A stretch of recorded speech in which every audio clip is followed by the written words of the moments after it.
Қайырлы күн, құрметті супер көрермендер. Осындай керемет дастарханның сәнін ашатын әрі диеталық, витаминге толы салат жасаймыз. Ең алдымен бізге алдын ала пісіріп алған ет, кез келген еттің түрі бола береді. Сосын горох, хмель сунель приправасы, бір ас қасықта соевый соус, сосын бір штук болгарский қызыл және жасыл, сосын бір огурцы, 2 помидор, укроп, петрушка. Ең алдымен етімізді жіңішке етіп турап аламыз.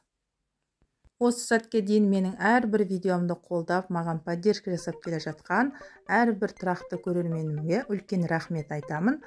Егер сіздер мені алғаш рет көріп тұрған болсаңыздар, менің каналыма тіркеліп, қоңыраушаны басуды ұмытпаңыздар. Алдағы уақытта сіздер үшін мен оңай әрі қолжетімді, дәмді рецепттер шығаруға әрекет жасаймын.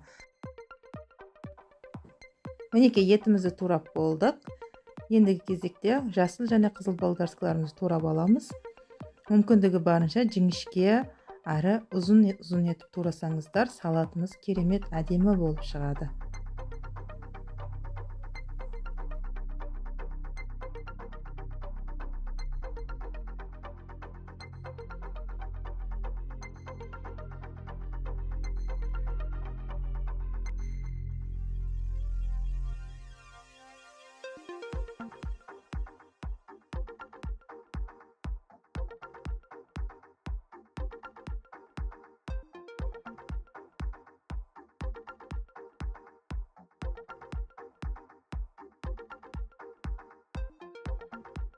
Мінеке, көкөністеріміздің барлығын қолдан келгенше формасын әдемі етіп турауға әрекет жасадым.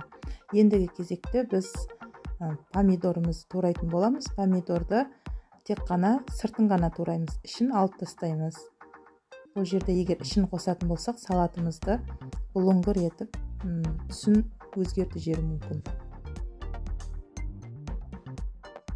Достар, мен бағана айтуды ұмытып кетіппін. Қараңыздар, осындай пияздың жартысын қосамыз. Жіңішке етіп турап аламыз да, арасын ашып-ашып, осындай бөліп саламыз. Пияз салуды ұмытпаймыз. Пияз өте дәмді етеді осы салатты. Бұл жерде осы салат үшін пияздың орны өте ерекше.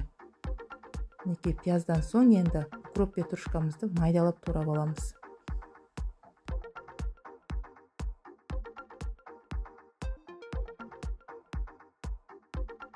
Көкөністеріміздің барлығын турап болдық. Қараңыздар, салатымыз дайын болмай жатып, қандай аппетитна.